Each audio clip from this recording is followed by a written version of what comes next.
In this step of the novel writing roadmap, we look at redrafting and editing your novel into professional, publishable shape.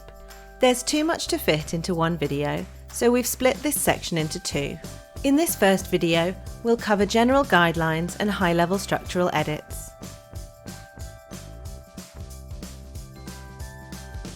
Hi, I'm Kat, creator of The Novel Factory. The Novel Factory is software designed to help you become a better writer. It includes plot templates, character development prompts, and so much more.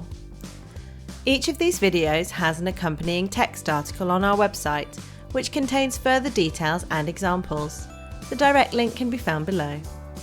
If you like these videos, then please show your support by liking and subscribing. Now, let's get started.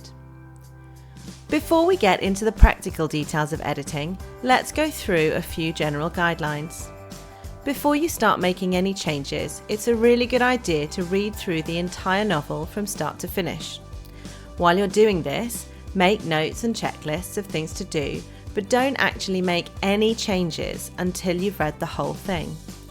You need to have a current sense of the whole novel if your edits are going to be effective. It's hard to hold in mind an entire novel, so it helps to find a way to visualise it externally. Popular ways of doing this involve using index cards, or a whiteboard, or purpose-built software. Whichever your preferred method, you should be able to view the key information from each of the scenes at a glance and get a general overview of the key storylines. It's a really good idea to make an editing plan. There are several benefits of doing this. Having a plan helps you have a clear sense of where you want to be and how to get there. When you're writing the first draft, it's easy to see your progress, as you can simply count the words rapidly increasing. However, with redrafting, the words will be going up a lot more slowly, and in fact, some of the best progress you make might be cutting words. Having a plan means you're able to get a sense of your progress, as you can check off tasks as they are completed, and this helps you stay motivated. Having a plan also helps avoid time wasting. If you just dive in without a plan, you may find yourself going round in circles, getting diverted, and getting stuck down dead ends. If you make a plan from day one, you can increase your chances that the changes you're making are not in conflict or going to unravel your plot. So, how exactly do you make a plan? Well, here's a method to get you started. First, read through the novel, as we said above, and note down anything you want to change, big or small. Take this list and sort them into quick wins, for example, spelling and grammar errors and sentence level improvements, mid-level, e.g. tweaking plot points and characters, and large changes. That would be new scenes or cutting entire characters. For a quick sense of achievement and to keep you motivated, start by going through all the quick wins. Then tackle the large changes, because they may affect the mid-level changes and because you don't want to leave the worst till last. Finally, work your way through the mid-level changes. As you're redrafting, be sure to keep backups and copies of old drafts. That way, if you realise halfway through a major redraft you've made a huge mistake, you can simply revert to the earlier draft. Or if you realise a great bit of dialogue or beautiful description that you were forced to cut could actually work somewhere else, you can quickly retrieve it. That's it for general pointers. Now let's take a look at each of the different levels of editing in detail. We'll start with the structural edit, because this refers to the highest level edit and includes elements such as character arcs, increasing stakes, and themes. The key question to ask about your story is, how does the main character change between the beginning and end of the story? Most stories are about change and personal growth, and people want to see that the main character has undergone a transformative journey. Let's take a look at some examples. In Harry Potter and the Philosopher's Stone, Harry Potter starts off a lonely, bullied child who longs for a place to belong. By the end, he is a confident young boy with friends who love him and a school he can call home. In The Handmaid's Tale, Offred begins a passive, obedient woman whose body is used for sex but not pleasure.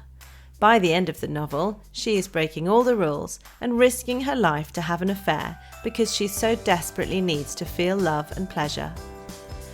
In The Lion King, Simba changes from being a carefree cub who thinks power is all about doing what you want to a responsible king who will give whatever it takes to protect his pride and homeland. In The Hunger Games, Katniss evolves from being a nobody, scraping a survival in the poorest district, to being an icon who challenges the highest authority and wins. Now let's look at increasing the stakes. If you want people to keep turning pages, you need to keep upping the stakes and increasing the tension. You could define stakes as goal, what they want, times conflict, the opposition, times risk, what they could lose. Let's look at each of these elements in more detail. Goal. In many stories, the main character's goal in the beginning of the story is simply to make it through everyday challenges.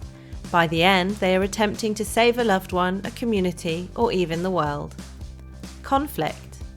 Early conflict often comes from a low-level antagonist who is more of a niggling bully, whereas at the end, the hero is facing an incredibly powerful individual with real power to cause serious destruction.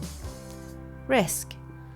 The risk often starts out as fairly low importance, relatively easy to get over, but by the end the hero risks losing their loved ones and their own life if they fail.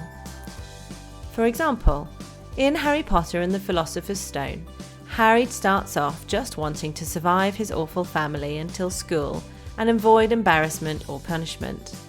By the end, he is trying to protect Hogwarts from destruction by the world's most powerful wizard, and his own life is at risk. Finally, let's take a look at themes. As you've been writing your draft, you've probably been instinctively following themes or motifs appropriate to your story. Themes can be very specific or very abstract. A mother's love, the colour blue, loss, autumn, reflections, or flying, for example. Whatever your themes may be, you can lift your novel from good to great with skillful application of themes.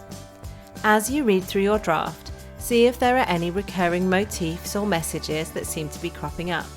Once you've identified your key themes, you can tweak them to make them more powerful. For example, imagine you found that during your first draft you mentioned flying birds several times. You can now take this concept and consider how it can be used to subtly reflect on the story. Perhaps adding a flightless bird in a particular scene could be a significant symbol. Perhaps the lack of birds in a given scene could also be a useful gesture. In an uplifting scene, a flock of birds could fill the sky, or in a tragic scene, a bird could be shot down. How subtle or overt you are with your themes is up to you and your taste. And that's it for part 1. Don't forget to check out the accompanying article on our website. And also don't forget to take the Novel Factory for a test drive. It's packed full of even more useful tips and advice for writers on every aspect of novel writing. The next video in this series is part 2 of redrafting and editing.